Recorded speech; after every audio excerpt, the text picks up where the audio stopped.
Flandre up in the top side. I mean, we talked about versatility of EDG and going up against FPX when we know FPX would be looking at bot. It seems that EDG have got a game plan of their own. Now, support was the last pick. It was the counter pick that you wanted to see. Which direction?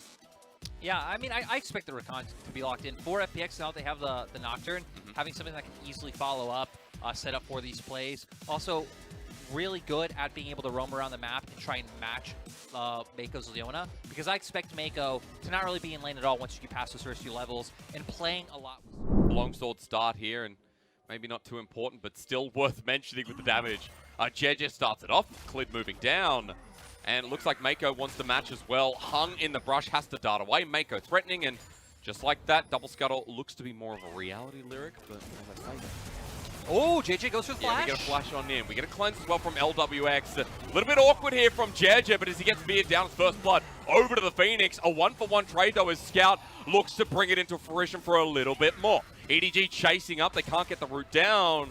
And suddenly, it just turns into a bit of a barn burner. Yeah, it just ends up being a 1-for-1 overall. For EDG, I mean, you look at Viper having no mana as well, so you're turning down onto the bot side first. Viper not really having the damage to put off any damage at first allows for FPX to turn on to JJ. As we return to live and we're back into the action, the flash here from Scout on top of Xiaolahu, and EDG, you want to play towards top side? Scout's the one to do it. Nice to see from EDG, and we knew this was their game plan, right? Drafting the Rise, drafting the Volibear to be able to look for these plays. We were expecting to be, once Mako got onto the map, come to a lot of like higher agency mid lane champions. Ahri, by far, his most beloved champion. Things like the Silas, things like the Vex, things that can look to tussle early on. Yeah, because this is more a gory pick, isn't it, funnily enough? It is. It is, you know, pretty strange. Is Xiaolahu... Did it spot him out He though? knows! Yeah, he does, but the Realm Warp coming up might not matter if he knows, because JJ has everything available. A Chilling Smite with a Sky Splitter, Bear Slap, and Scout now spreads the Rune Prison as Xiaolahu flashes late. It's an Ignite down, it's a kill, and it's EDG once again putting the eggs in the top lane. And it's one of those things where I feel like the saying, ignorance is bliss, really Yeah. comes in handy. Sometimes it's better not to know. As he still had to burn the Summoner, thinking he can get out in the end, but we do see FPX still being able to respond, stealing away the camps in EDG's bottom side jungle. Sure. But that's not going to stop EDG from putting down this Herald, opening up this top side early on, and this looks just like their series in the... Like this time around, EDG have come in with such a strong game plan, knowing the weakness of this current FPX.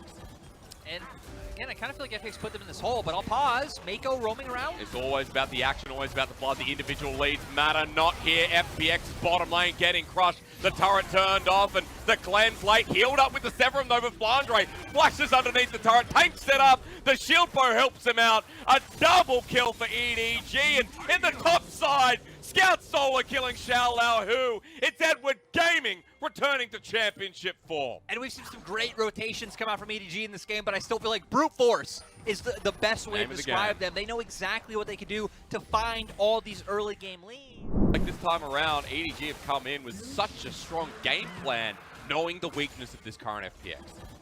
And again, I kind of feel like FPX put them in this hole, but I'll pause. Mako roaming around. It's always about the action, always about the blood. The individual leads matter not here. FPX bottom lane getting crushed. The turret turned off, and the cleanse late. Healed up with the Severum over Flandre. Flashes underneath the turret. Tank set up. The shield bow helps him out. A double kill for EDG, and in the top side, Scout solo killing Xiaolahu. It's Edward Gaming returning to championship form. And we've seen some great rotations come out from EDG in this game, but I still feel like brute force is the best way to describe them. They know exactly what they can do to find all these early game leads.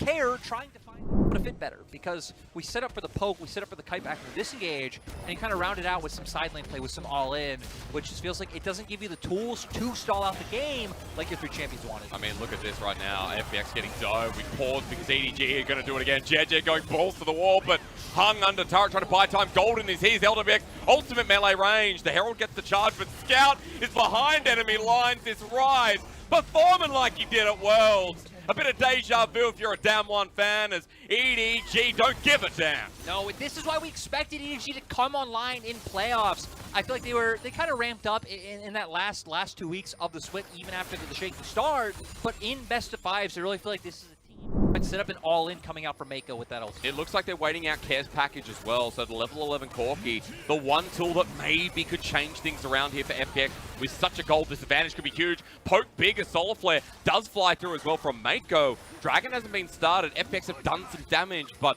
right now it looks pretty even with the health bars. The package comes through and FPX are going to try again. Yeah, and I mean, I think I would have liked to see Flandre wrap around. You have push and bot. You could try and look for a bit of a flank, but they're not going to go for it. Scout flashing in. Scout, yeah, he wants Care, and with the bombs away, EDG send FPX down to another grey screen. It's 3 members running for their life, but Scout is so scary. This Rise, helped out by Maker. The flash sense play not connecting, but LWX tries to spin to win, but at this point with Viper in as well, it's FPX who don't want to be anywhere near the blue team in this game. LWX is trying his heart out. He's got the right guns. He's kited away, but he's out of mana.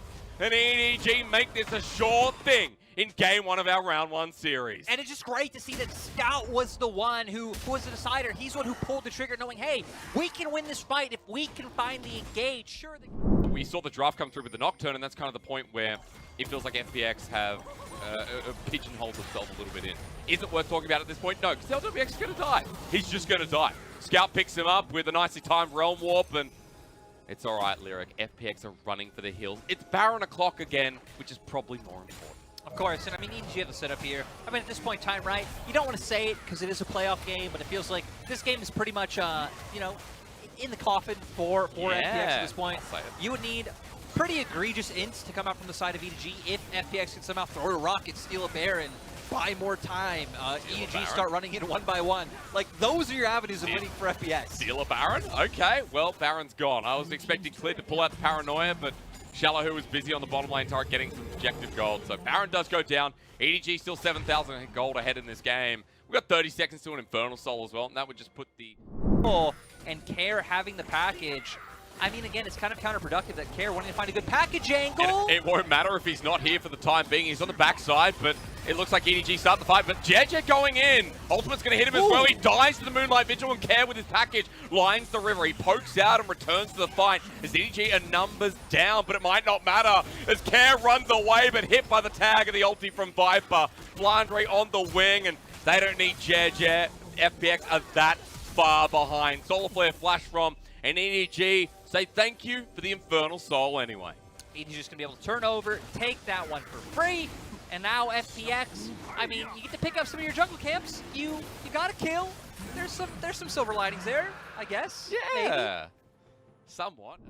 You know, you put cheese in fridges. Now, Rise is the perfect example of a fridge. If you're sitting at home and you know what a fridge looks like, which I hope you do, when we see LPL 3-item Rise, look at that. As solid as a fridge. Care just took poke, by the way. Hey, he's dead again. Viper snipes him out. This has happened one too many times. Yeah, and for EDG, I mean, it's just finally time, right? Having the Infernal Soul available, you picked up all the kills you need. Thimblewinter now on Scout as well. You're able to push and look for the end, pick up 2 inhibitors at once. And now it's just about if they're willing to pull the trigger and, right, quote-unquote flip it, looking for a dive under the Nexus turrets, but it's not. Yeah. I was going to say. It's just easy. Look at Flandre sending Hung away. Again for EDG, this wasn't even close. The Scout brings minions into the Nexus turret. And his level 15 Rise sits there comfortably. Paranoia is used, but it's so defensive. A Solar Flare on top of Shallahu and JJ turning the turrets off. FPX running scared, and that's all this game has been. It's playoffs round 1, but EDG saw you were talking trash. LWX with the right guns at the last moment wants to bring it back, but EDG with 3 members still strong. A satchel charge opens up the Nexus, and 3 versus 5. Care walks into all the damage again.